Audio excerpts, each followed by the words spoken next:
ایک صحابی تھا حضور کا، اس کا ظاہر نام تھا، وہ دیہات کی ترکاریاں لاتا اور مدینے میں بیچتا، اور حضور علیہ الصلوۃ والسلام شہر کی چیزیں اسے تحفے میں دیتے۔ ایک دن وہ کوئی چیز بیچ رہا تھا، حضور پیچھے سے گئے اور چپکے سے جا کے اس کی آنکھوں پہ ہاتھ رکھ لیا۔ یہ کبھی آپ نے بھی کیا ہوگا، اس کو کہتے ہیں کولی بھرنا۔ جب آپ کا کوئی گوڑا دوست ہو، بڑا جانی اور جگری، جس سے آپ بڑے فرینگ ہو، تو پھر وہ بیٹھا ہو اور آپ پیچھے سے چپکے سے جا کے اس کی آنکھوں پہ ہاتھ رکھ لیتے ہیں، اور پھر وہ بولتا ہے کہ کون ہے، اور آپ یہ دیکھنا چاہتے ہیں کہ میرا نام کس نمبر پہ آتا ہے۔ بات تو کرتا ہے کہ جناب تجھے یاد رکھتا ہوں، تو آج میں نے ہاتھ رکھے ہیں تو ظاہر اپنے قریبی دوستوں کا نام لے گا، تو میں کس نمبر پہ آتا ہوں۔ تو کسی کی کولی بھرنے کا مطلب یہ ہوتا ہے میں دیکھوں تو صحیح اس کو میرے سے محبت کتنی ہے۔ تو اللہ اکبر، وہ بیٹھا تھا، حضور پیچھے سے گئے، چپکے سے جا کے اس کی کولی بھر لی۔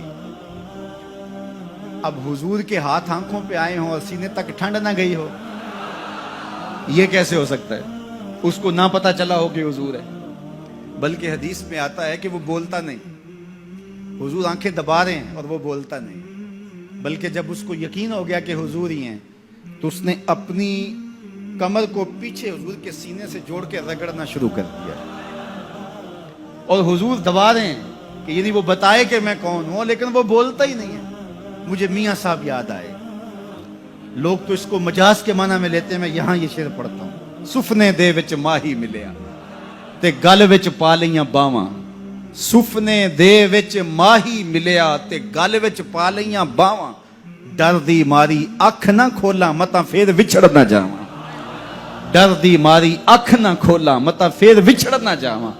تو حضور آنکھیں دبا رہے ہیں اور وہ نہیں بولتا۔ حضور خود ارشاد فرمایا اس غلام کو کون خریدے گا؟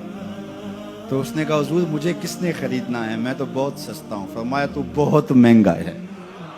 اللہ اکبر، تو اللہ کے ہاں بہت مہنگا ہے۔ تو حضور یوں بھی پیار کیا کرتے۔ تو نام کوئی اور تھا، حضور نے لاٹ سے کہا ذوالیدین، وہ دو ہاتھوں والے، نام ہی دو ہاتھوں والا پڑ گیا۔ ایک دن کسی نے حضرت ذوالیدین سے پوچھا کہ یہ تو حضور نے لاٹ سے کہا ذوالیدین، لوگوں نے بھی کہنا شروع کر دیا، نام تو تمہارا کوئی اور ہوگا، بتاؤ تمہارا اصل نام کیا تھا؟ حضرت ذوالیدین بولے میرا اصل نام وہی ہے جو حضور نے رکھ دیا ہے۔ ساری زندگی اپنا نام ہی نہیں بتائے، کہا میرا وہی نام ہے جو حضور نے رکھ دیا ہے۔ حضرت سفینہ رضی اللہ تعالیٰ عنہ، اللہ اکبر، سفینہ کس طرح ان کا نام پڑا؟ نام اس طرح پڑا کہ جب قافلہ چلتا تھا تو حضرت سفینہ جو ہے وہ پیچھے رہتے، حضور نے کہا کہ تم ذرا پیچھے رہو، قافلے میں سے کسی شخص کی کوئی چیز گری پڑی ہو تو وہ اٹھا لیا کرو۔ پھر قافلہ جہاں پڑاؤ کرتا تو وہ آواز دیتے بھئی کسی کی کوئی شے گم ہے تو وہ مجھ سے لے لے۔ تو کسی کی کوئی چیز گری ہوتی، کسی کا جوتا گرا ہوتا، کسی کی کوئی اور چیز گری ہوتی، کسی کا کوئی برتن گرا ہوتا، تو وہ ایک دن حضور نے دیکھا کہ انہوں نے بہت ساری چیزیں اٹھائی ہوئی ہیں، اور سفینہ عربی میں کشتی کو کہتے ہیں، بڑی کشتی کو۔ تو حضور نے فرمایا تو سفینہ ہے، تو کشتی ہے؟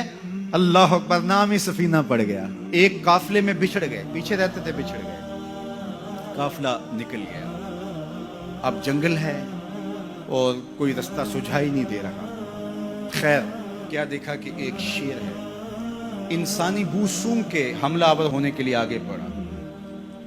تو شیر جب قریب آیا نا اور حملہ کرنے لگا تو حضرت سفینہ نے شیر کو کیا کہا، سن لو ذرا۔ شیر کو مخاطب ہو کے اس کی آنکھوں میں آنکھیں ڈال کے کہا یا ابل حارث انا مولا رسول اللہ صلی اللہ علیہ وسلم، اے جنگل کے بادشاہ سن، میں رسول اللہ کا غلام ہوں۔